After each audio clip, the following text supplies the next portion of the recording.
नमस्कार साथीहरु, यहाँहरु सबैजनालाई हाम्रो डिएस टेलर युट्युब च्यानलमा स्वागत छ। साथीहरु, आजको यस बसाइमा मैले तपाईहरुमाझ चोलो कसरी कटिङ गर्ने यानी कि चौबन्दी चोलो कसरी कटिङ गर्ने भन्ने विषयमा जानकारी दिनको लागि उपस्थित भएको छु। साथीहरु, यदि तपाईहरु च्यानलमा नयाँ हुनुहुन्छ भने च्यानललाई सब्स्क्राइब गर्नुहोला, नजिकै रहेको बेल आइकनलाई प्रेस गरी अल गर्नुहोला किनकि नयाँ भिडियो हेर्नको लागि। र यदि यो भिडियोलाई तपाईहरुले सुरुदेखि अन्तिमसम्म हेरेर लाइक, शेयर, कमेन्ट गर्न भने नबिर्सनु होला। दर्शकवृन्द, आजको यो विषयमा म तपाईहरुमाझ चौबन्दी चोलो कटिङ विषय लिएर उपस्थित भएको छु, जसको लम्बाइ रहेको छ 17 इन्ची, छाती 36 इन्ची, कम्मर 31.5 इन्ची, तिरा 15 इन्च, स्लिभ लेन्थ 19, कफ राउन्ड 8, नेक राउन्ड 15 रहेको छ। यसलाई हामीले नेक बेग्लै तरिकाले नाप्न सक्छौं। नेक यसो गरेर नापिन्छ, यसलाई इन्ची टेपले यसरी क्रस गरेर नेक नापेको छु मैले।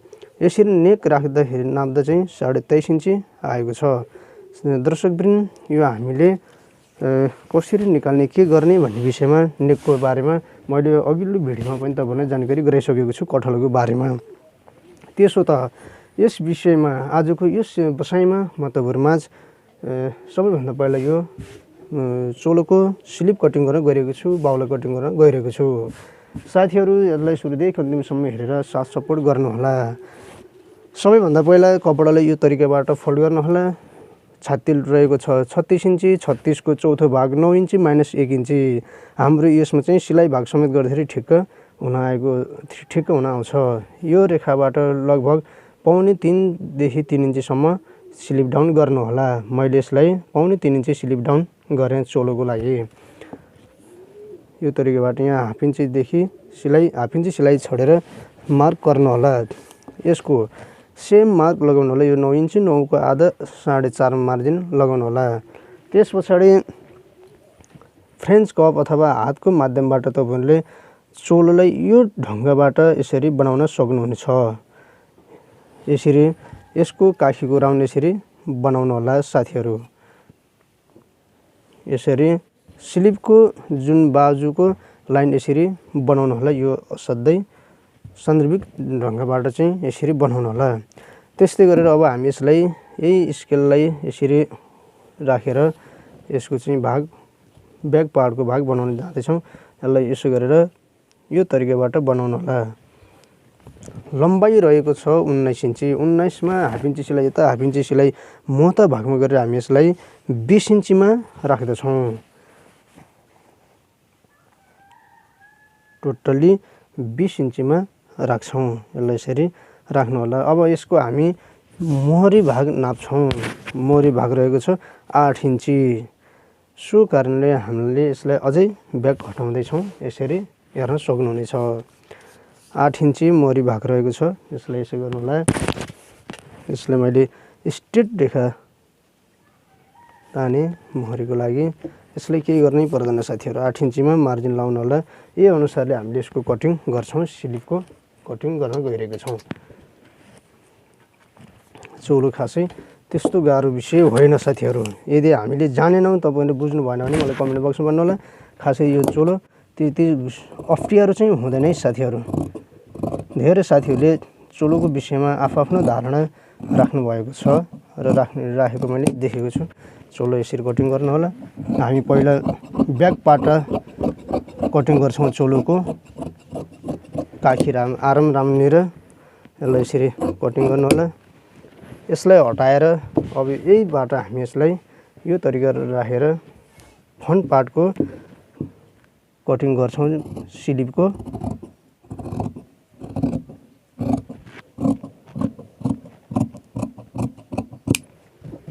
यो तरिकाबाट स्लिभको कटिङ गर्नु होला, जसले गर्दाखेरि अगाडि कपडा जम्नबाट, रिङ्कल पर्नबाट जोगाउँछ भने ब्याक पार्टमा हाम्रो पछाडि आधा पिठमा अठ्याउने समस्या हुन्छ।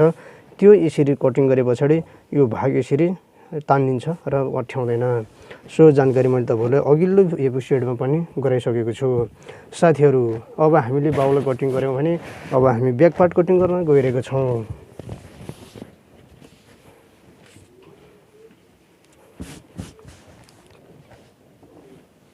ब्याक पार्ट कटिङ गर्ने तरिका हेर्नु होला।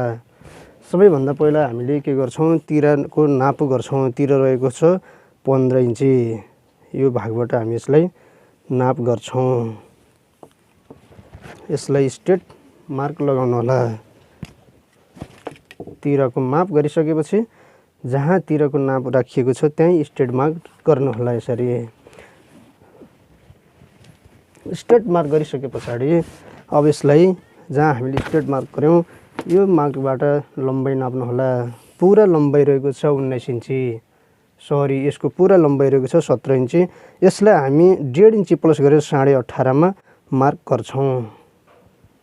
17, 18 टोटल यसलाई हामी 18 इन्ची नै लम्बाइ तय राखिन्छौँ भने 19.5 मा यसको मार्क गर्छौँ। छाती घेरा 36 को छैटौँ भाग 6 इन्चीमा मार्क गर्नु होला। 1.5 इन्चीदेखि पौने 1 इन्ची, सवा 1 इन्ची मैले यसलाई के गरेँ 1.5 इन्ची भाग चाहिँ माथि लैजानु होला। पछाडिको आधा पिठ अथवा काखीको जुन हाम्रो यो 1.5 इन्ची भागमा खार्पाको सिलाइ आइपुग्छ, खार्पा यो भागमा आएर जोडिन्छ, त्यसको लागि त्यहाँ लैजानु होला। र यसको कम्मर लम्बाइ रहेको छ 14 इन्ची, 14 इन्चीमा कम्मर मार्क लगाउनु होला।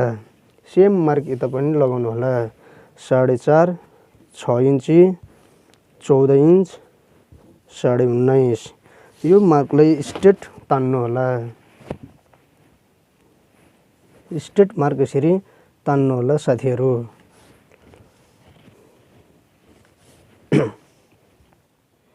चोलो, चौबन्दी चोलो, नेपाली राष्ट्रिय पोसाक चौबन्दी चोलो कटिङ गर्ने सरल तरिका। कम्मर रहेको छ 31.5, 31.5 को चौथो भाग भनेको 8 इन्चीलाई 1 लाइन कम। यसमा हामी 2 लाइनदेखि 3 लाइन प्लस गर्छौँ, 1/4 प्लस गर्नु होला। टोटली कति आयो यो 8.5 लाई 1 लाइन कम आयो। यसरी हाफ इन्ची लगभग प्लस गर्नु होला। त्यस्तै गरेर यो रेखाबाट पौने 1 इन्ची तल हाम्रो चाहिँ सिलाइ भाग राख्ने ठाउँ राख्नु होला। पौने 1 इन्चीमा यो हाम्रो खार्पा आउने भाग भयो भने यो सिलाइ राख्ने यहाँबाट ओपन हुन्छ, यो तलको भागबाट हाम्रो ओपन भाग आउँछ। यसलाई स्ट्रेट रेखा तान्नु होला। यसरी यो खार्पाको भाग, यो सिलाइको भाग यसरी आउँछ साथीहरू। छातीको चौथो भाग माइनस सवा 1 इन्ची गर्नु होला। मैले अघिल्लो पार्टमा पनि तपाईँहरूलाई सिकाइसकेको छु। छातीको चौथो भाग माइनस सवा 1 इन्ची। टोटली हाम्रो कति आउँछ, सवा 8 इन्ची आउँछ। यो मार्कलाई यो ठाउँमा यसरी ल्याएर जोड्नु होला। टोटली हाम्रो खार्पाको लम्बाइ यहाँबाट नाप्नु होला। खार्पा 9.5 इन्चीको खार्पा यसमा आउँछ। खार्पा चोलोको लम्बाइको आधारमा लामो छोटो आउँछ है साथीहरू। त्यसपछि गएर हामीले यहाँ सवा 1 इन्ची माइनस गरेको छौँ। यो हिसाब पनि तपाईँले सम्झिरहनु होला, मैले यहाँ देखाइरहेको छु। तिर रहेको छ 15 इन्ची, 15 को आधा 7.5, 7.5 हाम्रो जहाँनिर आइपुग्छ त्यहीँनिर राख्नु होला। यो भागमा 7.5 आएको छ। यो भागबाट हाम्रो के हुन्छ भने यसलाई यसरी मार्क तान्नु होला। तिरको लागि यहाँ हल्का यसरी राउन्डिङ गरिदिनु होला। अब यो भागबाट हाम्रो चाहिँ 2.5 इन्चीमा मार्क लगाउनु होला। यहाँबाट लगभग हाफ इन्चीमा यो राउन्ड गर्नु होला कठलोको हालको लागि। यसलाई हामीले हाफ इन्ची लगभग यसलाई डाउन गर्नु होला। ब्याक पार्टको सिलाइ मार्जिन सकिसकेको छ, मार्जिन गरेर यसलाई हामी कटिङ गर्न गइरहेको छौँ। तपाईँहरूले पनि यही तरिकाबाट चोलोको कटिङ गर्न सक्नुहुन्छ साथीहरू। यसरी चोलो कटिङ गर्नु होला।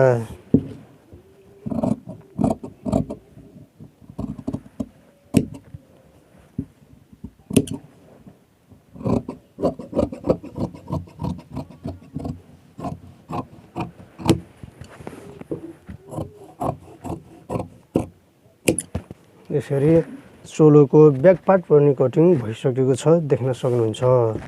यो तरिकाबाट चोलोको ब्याक पार्ट कटिङ गरिसकेको छौँ। यस्तै गरेर अब हामी यही ब्याक पार्टको आधारमा फ्रन्ट पार्ट कटिङ गर्न गइरहेको छौँ साथीहरू। यदि तपाईँले कहीँ कतै बुझ्नु भएको छैन भने मलाई कमेन्ट बक्समा गएर कमेन्ट गर्न भने नबिर्सनु होला। यसलाई अब कसरी राख्ने त्यो विषयमा पनि म तपाईँहरूलाई देखाउन गइरहेको छु।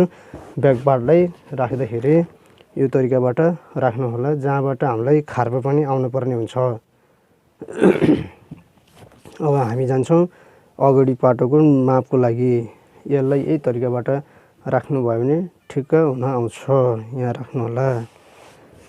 यो भागबाट हामीले खार्पो कटिङ गर्नुपर्ने हुन्छ। छातीको चौथो भाग आधारमा यसरी राख्नुपर्ने हुन्छ। यसरी मिलाएर राख्नु होला। यसलाई स्ट्रेट रेखा तान्नु होला। यो जसरी छ त्यसरी तान्दिनु होला। स्ट्रेट रेखा तान्नु होला यसरी। त्यस पछाडि काखीको लागि यो भागबाट 5.5 इन्चीमा मार्क लगाउनु होला। जुन यो भाग छ यो हाम्रो ब्याक पार्टको भागबाट काखीको भागमा 1/2 इन्ची लगभग तल मार्जिन लगाउनु होला।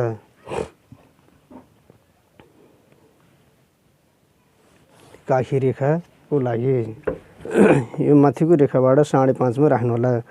यहाँ टोटली यो 1.5 इन्चीबाट 1.25 इन्ची 1/2 इन्ची भित्र लैजानु होला। भित्र मार्क लगाएर यसलाई यसरी माथि ल्याएर जोडिदिनु होला। यो तरिकाबाट यो रेखाबाट हामी 1.5 इन्ची लगभग तल अर्को मार्क लगाउँछौँ। यो म तपाईहरुलाई मैले अघिल्लो पाठमा पनि भनिसकेको छु। यो हाम्रो तयारी लम्बाइ यो आउँछ र हामी यसलाई 1 इन्चीदेखि 1 इन्चीको लगभग उपर 1 इन्ची एक्स्ट्रा मार्जिन राखेर कटिङ गर्छौँ। यसरी हेर्नु होला साथीहरु।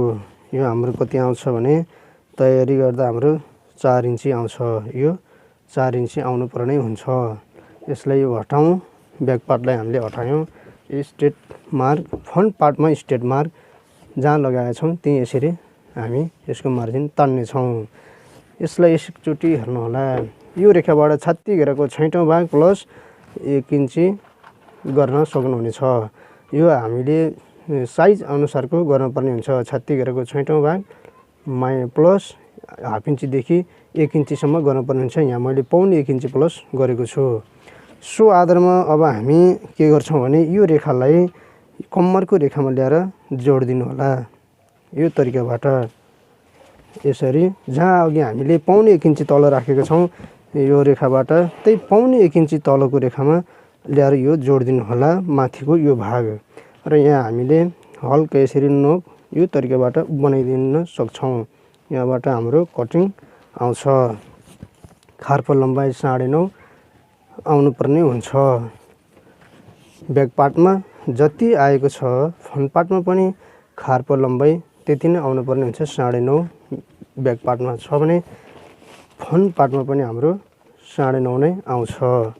त्यही कारणले यसलाई हामीले यहाँबाट यसरी राउन्ड लिएर कटिङ गर्नुपर्ने हुन्छ।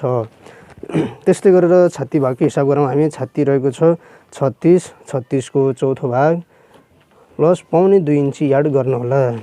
यसलाई स्ट्रेट रेखा तान्नु होला। यो तरिकाबाट कम्मरको मार्कमा जाउँ। हामी कम्मर रहेको छ 31.5 भनेको लगभग 32 .16 लाई 16.5 प्लस यो हाम्रो 5.5 मा हुनुपर्छ। मैले 1/2 इन्ची प्लस गरेर 3/4 प्लस गरेँ। तपाईहरु सोही तरिकाबाट गर्नु होला। टोटली 16.25 .16 मा 1/2 इन्ची प्लस गरेर हामीले 16.25 मा चाहिँ मार्क लगायौँ। ब्याक पार्ट कटिङको लागि यो तरिकाबाट कटिङ गर्नु होला। यो रेखाबाट दाहिने पार्ट कटिङको लागि यो रेखाबाट 1 इन्ची भित्र मार्किङ लगाउनु होला। र यो रेखालाई यसरी माथि यसरी ल्याएर जोडिदिनु होला।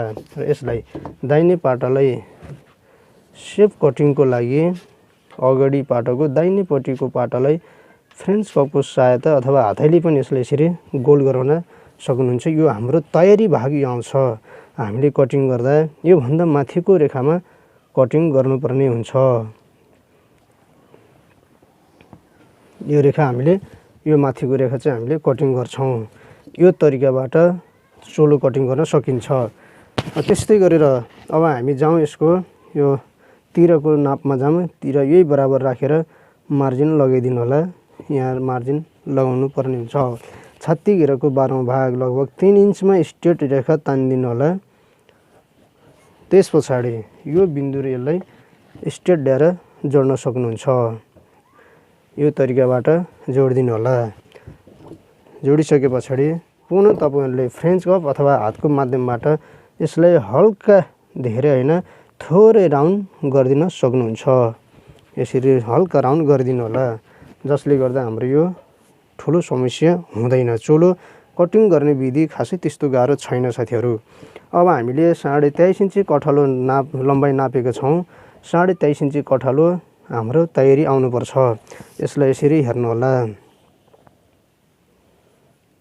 यो लगभग 24 आएको छ। 24 आउँदाखेरि हाम्रो यो 1.5 इन्ची भागबाट माथि नापिन्छ। 1.5 इन्ची भागबाट हामीले कठलो नाप्दै गर्दाखेरि 23.5 लगभग यो 22.5 इन्चीको 21.5 इन्चीको कठलो तयारी आउँछ। 21 21.5 भएपछि हाम्रो तयारी सिलाइ समेत गर्दा त्यति भएपछि यो ठेगाउन आउँछ। यसरी फ्रन्ट पार्टको पनि हामीले मार्जिन गरेर सकेको छौँ। अब यसलाई हामी ब्याक पार्ट कटिङ गर्न गइरहेको छौँ। यो तरिकाबाट हामीले चोलोको ड्राफ्ट गरिसकेको छौँ साथीहरू। यसलाई कटिङ गर्न गइरहेको छौँ, कटिङ गरिरहेको छौँ। हेर्न सक्नुहुन्छ तपाईँहरूले। यसलाई हामी हल्का हल्का भित्र सेप लिएर कटिङ गर्नेछौँ। यो तरिकाबाट कटिङ गर्नु होला।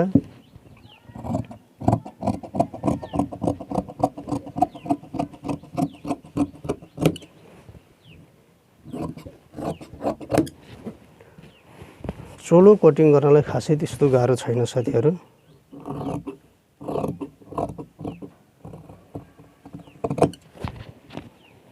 यसरी चोलो कटिङ गर्नु होला।